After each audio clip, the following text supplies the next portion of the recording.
But we're now moving to our last little bit of the gig today, colleagues. I thank you, Eunice. We're moving to the wonderful Josephine Joe Poland. Now, again, I met Joe through this experience of sort of getting this session going today.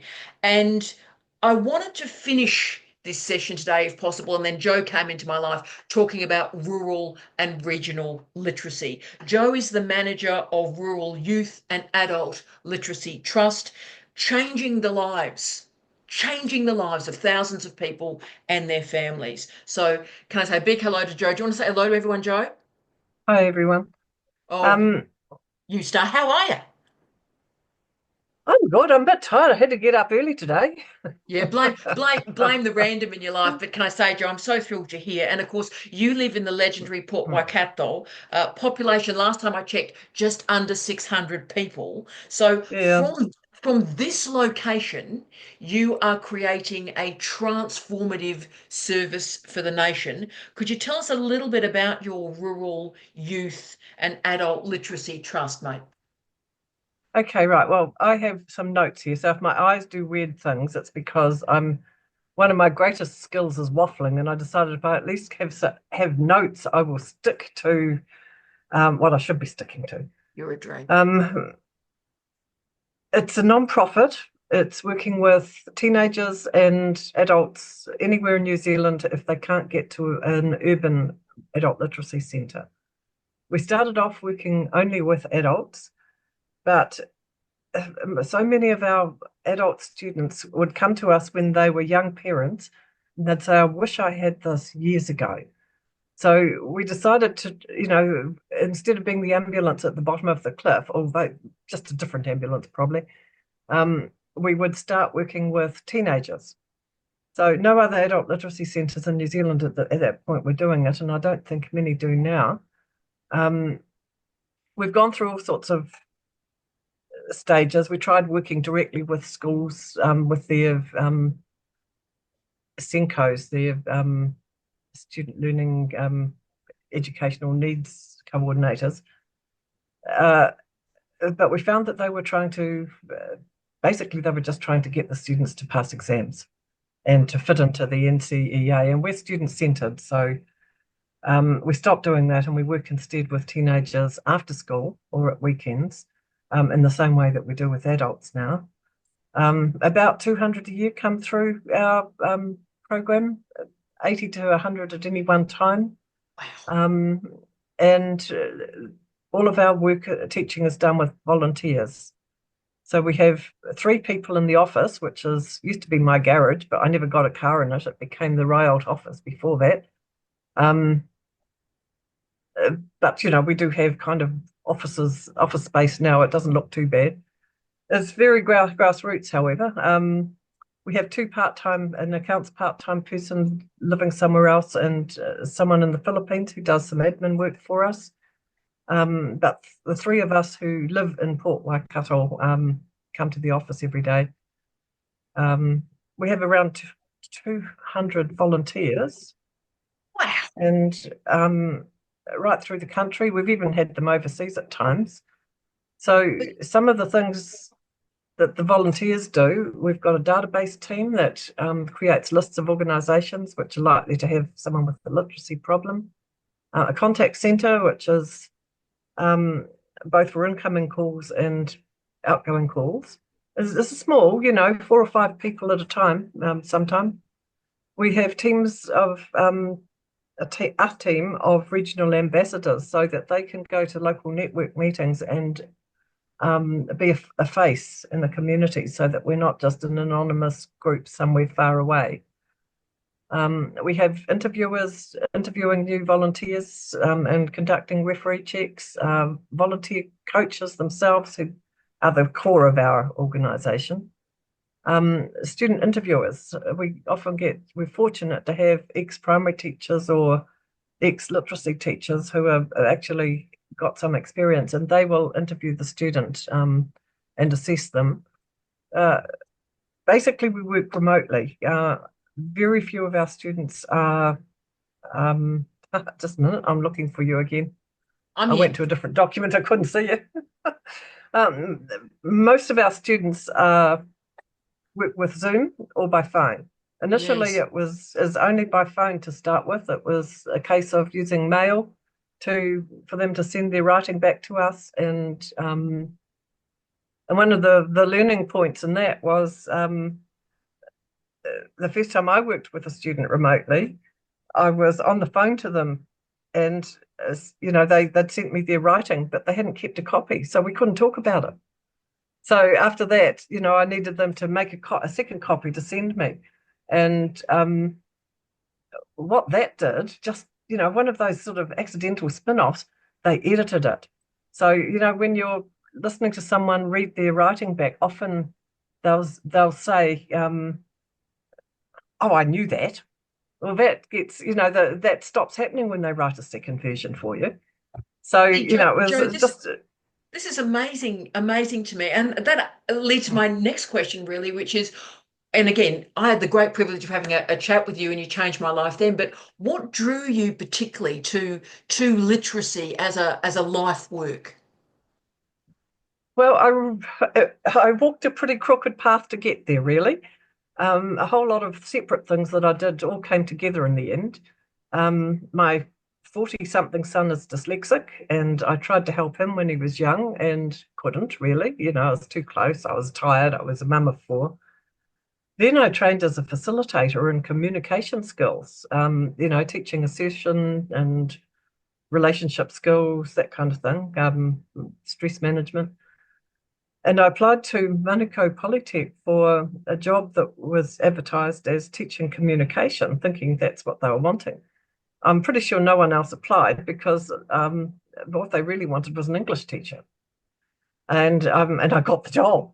Um, so I went in completely cold, and it turned out that they'd got funding for a Pacific Island art and craft course. And because they had more hours in the art and craft course um, tutor could do, they'd decided these people need English and maths too, so we'll give them that. Well, the students were not happy about it. I was a little bit luckier than the maths teacher because I was second in the day, closer to the art.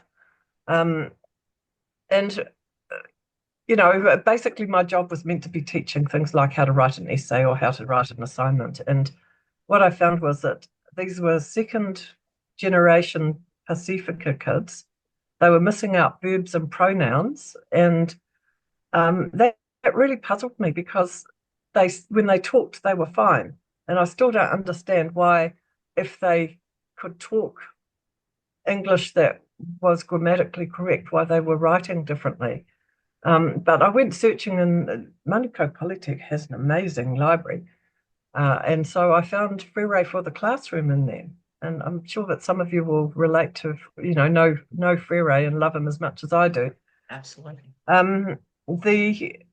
So I started using some of those things. I'd read a chapter and I'd be trying different things out with the students. And eventually the course got cancelled because the kids even stopped coming to the art part of the class. So the next year I went to university, and I did Māori language because I wanted to figure out. It really hooked me, wanting to know what was wrong with, what had gone wrong for them that they couldn't write those full sentences. And the structure of Māori language was that much different that I could understand a bit more why it had happened. Then a friend was teaching numeracy and weeping on the phone to me about the fact that she was out of her depth, and I was good at maths. So I said, "I'll come and help you." I was on a benefit. I just wanted to do it for interest. And she was so excited about the idea that she offered to pay me half of what she got cash, which is great when you're on the benefit, in order for me to help her. And we did a huge learning curve ourselves on teaching numeracy. And she was also teaching literacy. So I ended up as a helper in her literacy class, then I trained for it. And basically everything I'd done, the Manukau Polytech and Frere, and my son having had dyslexia and, facilitation skills, and even the numeracy, it all came together into teaching literacy. It's Um, fantastic. You are just how you've put your life together in this way is stunning to me. And I've only got a couple more questions for you. But the first one is you are living in, a quite small rural environment. But what's the consequences of rurality when we're talking about literacy issues? Uh, they can't get to help in an urban area, and it's not anonymous. If they do get help, it's, like we get students all the time saying things like, "Well, I don't want someone down the road or my friend's auntie to be helping me." So one of the good things about what we do is that we can have someone at the top of the North Island helping someone in the bottom of the South Island because it's done through Zoom and Google Meet mainly these days. Um, they have the same problems as urban people with a literacy problem. They've got the same shame, um, the same reluctance to admit that they've got a literacy problem. But it comes out in things like if you want to measure drench for a cow or sheep, you've got to be able to read the instructions. You've got to be able to know maths. Um, we had an example of milk tanker drivers when they changed to computers. They had started having the computers working out the routes to make it more economical, and tankers were crashing because the tanker drivers who hadn't had literacy skills were totally confused by the computers, and they knew the old routes off by heart. They didn't have to have literacy skills of any kind in order to drive those tankers. I know of a meat worker who um, they changed the code they used to shove the meat down one line, then down another line, just depending on the grades. The grades were stamped on them and they were in different colors. Pardon me. And they changed the code and they ended up with two codes that said something different in terms of what was written on them, but they were the same color. And someone who had worked in that industry for 50 years burst into tears and admitted because he kept making mistakes all of a sudden because he was just using the color. So those are the kind of things I know of that have happened in rural areas. Joe, you're Um, changing the planet today. That is remarkable, which leads to my final question. And how we how we mitigate and manage shame, how we enfold public good around our citizens so that all of us are on this learning journey and we cut the shame away. That's key. But I wonder about my final question for you is the role of digitization perhaps in bleeding away that shame. So how the digital interfaces like Zoom that we've used today or Google Meet or Teams, how is that transforming literacy services, what you do? well, for us, we're dealing with remote people who couldn't get to a literacy centre, so it's giving connection. But I mean, it's in everything we do. I mean, as technology changes, once we used the phone and letters. Now we use video conference almost. Most of our students have a phone, so they can always get onto a video conference. But now with smartphones, it's got even better because they can take a photo of their writing. They don't have to. And the coach can see it instantly. They can share their screen, and the coach can see it. The the big issue for us is the money um, to have data. But we do have ways that we can get cheap data for our students. So but that's the big issue is still, whether a student has a device and whether they can access Wi-Fi or I think if we can find some. ways to support Jo doing the work she's doing to get data, get access to greater data, I think that's the least that we can do. Jo, can I just thank you for being you? I had the great privilege of having a wonderful conversation with you about a month, 6 weeks ago, and I was moved and transformed by you then.